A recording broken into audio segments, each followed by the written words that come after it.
Adik-adik, masih inget gak apa aja yang kita pelajarin minggu-minggu lalu? Coba, masih inget gak? Bener, minggu lalu yang pertama kita belajar tentang God hears me. Apa? God hears me. Jadi kalau kita doa nih, mau kita gaya apapun, mau kita lagi sambil teriak sekenceng-kencengnya, atau pas kita lagi doanya sambil diem, suaranya pelan, atau kita doanya sambil nangis, ataupun kalau kita doanya nih sambil memuji Tuhan, Tuhan pasti denger adik-adik. Karena apa? God hears me. Lalu yang kedua kita belajar nih. Wah.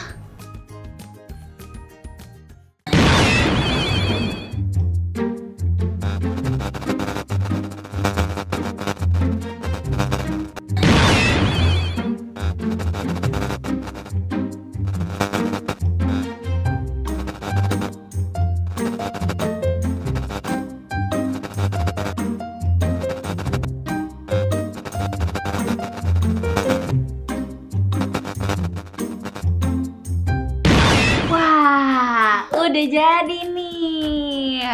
Kenapa sih Kak dari tadi ganti-ganti mulu orangnya, bikin pusing tahu. Ini pusing Kak, pusing. Udah tenang-tenang Kak Farel. Sekarang udah jadi nih, udah bisa nih. Kita lanjut ya. Tapi sebelum kita lanjut, yuk doa dulu ya Kak Farel ya. Kita lipat tangannya, tutup matanya. Aku pimpin doa ya. Tuhan Yesus, kami mengucap syukur atas hari ini. Kami semua telah siap untuk mendengar firman-Mu. Buka hati dan pikiran kami agar kami semakin dekat lagi dengan Engkau Tuhan. Berkati juga adik-adik yang mendengarkan dimanapun mereka berada. Terima kasih Tuhan Yesus, kami mengucap syukur. Haleluya, amin. Nah, kita lanjut ya. Yang ketiga kita udah pelajarin itu God saves with a plan. Jadi, waktu Tuhan jawab doa kita itu gak sembarangan loh adik-adik, tapi udah direncanain dengan rapi dan ada tujuannya.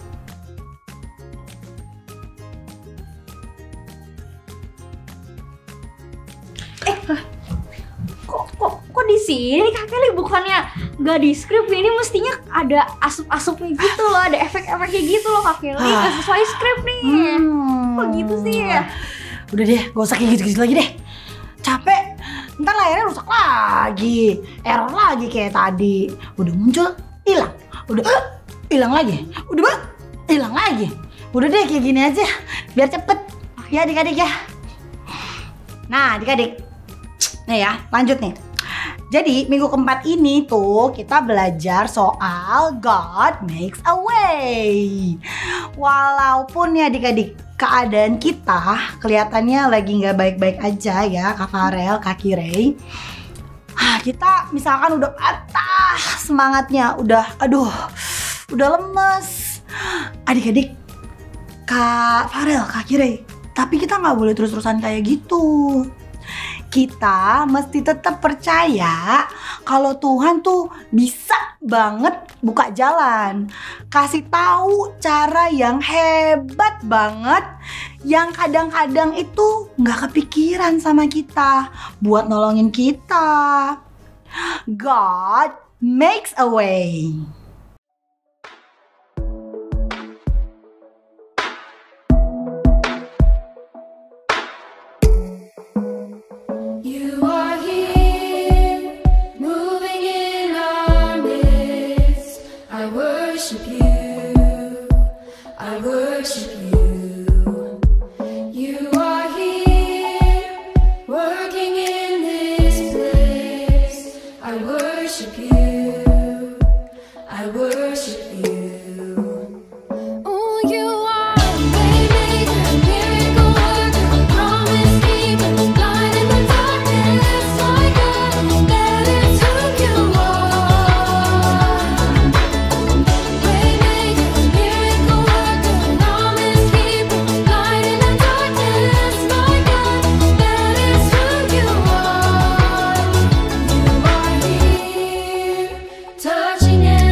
You are waymaker, miracle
Ayo, adik, kakak. Oke, agak ke kanan dikit ya. Udah siap-siap ya, udah siap semuanya, siap. Siap, agak geser ke kanan dikit. Kanan mana? Lupa kanan. Kak, nggak usah banyak-banyak, dikit aja ya. Dikit ya, stop, udah. Oke, sekarang coba semuanya ikutin aku ya. Ikutin. Aduh, suaranya kurang nih, kurang. Do, re, mi. Agak males ya adik-adik ya. Coba Kak, tolong sekali lagi. Yang benar Kak, ini perutnya, suara dari perut. Gitu Kak. Tarik nafas. Gitu. Ayo. Tunggu Kak Kelly. Kenapa? Kak, ini nggak ada waktu nih Kak, kita mesti belajar. Lagi terus. Bukannya kita mau cerita tentang firman Tuhan ke adik-adik. Bukan nyanyi Kak Kelly. Ini bukannya kelas choir? Salah kelas, Kak. Salah kelas. Emang iya? Tapi kalau salah kelas kenapa kamu pada ngikutin aku? Aku bilang do, re. Gitu loh. Elah Kak Kelly, kan kita lagi belajar buat ngikutin petunjuk. Aku kira Kak Kelly itu guru yang mau ngajarin kita buat cerita tentang Alkitab. Ya bagian gurunya aku memang guru sih. Cuman ya kayaknya aku salah, berarti aku nih yang tulalin. Maaf ya Kak, maaf ya ternyata salah adik-adik. Maaf ya.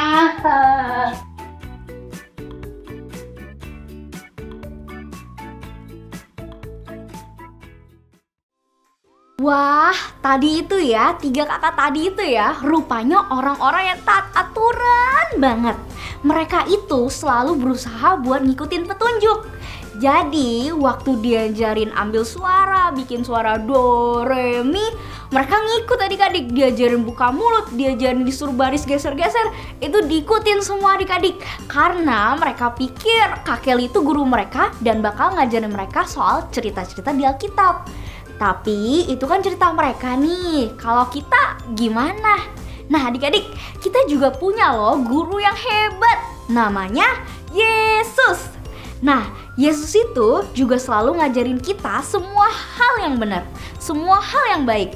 Jadi dia bakal bantu kita jadi anak yang lebih baik. Nah adik-adik, kalau kita udah tahu Yesus itu guru kita, jadi kita ya mesti ikutin Tuhan Yesus dong, ya nggak? Apa-apa yang diajarin sama dia, lalu kita mesti ikutin petunjuk dari Tuhan. Nah misalnya apa nih? Misalnya Tuhan Yesus itu selalu ngajarin soal gimana cara bersikap hormat, gimana cara memberi persembahan, gimana cara kita mengasihi. Nah kita tuh mesti ikutin semua cara-cara atau petunjuk-petunjuk yang diajari oleh Tuhan Yesus kita. Di mana kita bisa lihat petunjuk-petunjuk dari Tuhan? Yang pasti ya dari Alkitab. Jadi tiap hari gak boleh bolong nih. Mesti rajin ya baca Alkitab. Biar kita tahu kita mesti gimana ya kalau lagi ketakutan. Atau kita mesti ngapain nih kalau ada temen yang suka bully kita. Kita mesti bales atau diem aja atau gimana. Semua petunjuk-petunjuk itu bisa kita dapetin kalau kita rajin baca Alkitab. Adik-adik, waktu kita baca Alkitab itu, kita seperti dapat hikmat gitu loh. Kita tiba-tiba kayak dikasih tahu harus pakai cara apa nih. Jadi inget ya adik-adik, Tuhan selalu kasih kita petunjuk atau cara yang paling baik. Karena apa? God is my guide. Nah adik-adik, di Alkitab banyak banget ayat-ayat bagus kan yang kita udah pelajari nih dari minggu-minggu lalu. Nih, lihat deh. Wah, ada apa aja sih ini? Tetaplah berdoa, lalu Tuhan yang akan berperang untukmu. Masih banyak lagi adik-adik. Ya, satu lagi adik-adik, kalau kita bingung, kita bisa juga loh minta petunjuk Tuhan waktu kita lagi ngobrol sama Tuhan lewat doa. Jadi jangan lupa berdoa ya. Jadi adik-adik, petunjuk dari Tuhan itu bisa kita dapetin lewat 2 hal. Yang pertama, kita baca Alkitab setiap harinya. Yang kedua, kita ngobrol sama Tuhan lewat berdoa. Kalau zaman dulu, bangsa Israel setelah keluar dari Mesir, mereka itu emang dipimpin sama yang namanya Musa. Tapi Tuhan udah kasih tahu ke Musa, kapan bangsa Israel harus terus berjalan, kapan bangsa Israel harus berhenti. Petunjuk dari Tuhan zaman dulu keren banget loh adik-adik, lewat tiang awan dan tiang api. Unik banget kan? gimana caranya Tuhan kasih petunjuk lewat hal tersebut. Ya udah, nonton aja deh adik-adik. Tapi sebelumnya kita doa dulu dong. Oke, Kak Vincent akan memimpin doa. Terima kasih Tuhan Yesus, Engkau sangat baik Tuhan. Kami mau belajar Tuhan, lebih mengenal Engkau melalui baca Alkitab dan juga berdoa kepada Engkau Tuhan Yesus. Kiranya Tuhan, adik-adikmu di sini Tuhan bisa lebih mengenal Engkau dan juga tahu petunjuk-petunjuk dari Engkau, mana yang baik, mana yang buruk, yang harus kami ikuti. Terima kasih Tuhan Yesus, hanya dalam nama-Mu kami sudah berdoa dan mengucap syukur. Haleluya. Amin.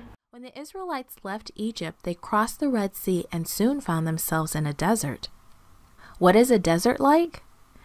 It's very hot and dry and full of sand, very hot during the day and very cold at night. Wild animals lived there, and even Moses wasn't sure which way they were to go. But God had a special plan to keep them safe and to make sure they wouldn't get lost. God led them in a wonderful way. During the daytime, the Israelites could see above them a huge cloud rising up like a pillar into the sky. When the cloud moved forward, the Israelites moved with it, for God was in the cloud leading them. But the cloud did more than just to show them where to go. During the heat of the day, the cloud gave the Israelites shade to keep them cool. It protected them from the burning sun. But at night, when it was cold and dark, a cloud wasn't much good. Then the Israelites needed light and warmth. And that's when the huge cloud became a pillar of fire. The fire gave them light at night. It also helped to keep them warm in the cold desert. And it scared away the wild animals that might try to hurt them too. God had come up with the perfect way to protect and lead His people. Day or night, the Israelites could always see that God was leading them and keeping them safe. They knew He was protecting them, and they praised Him for His care. We can thank God for taking care of us too. He watches over us and leads us every day. And although we don't see a cloud or fire, we know God still protects us. Let's remember to thank Him for taking good care of us. I will trust you, God, with all my heart.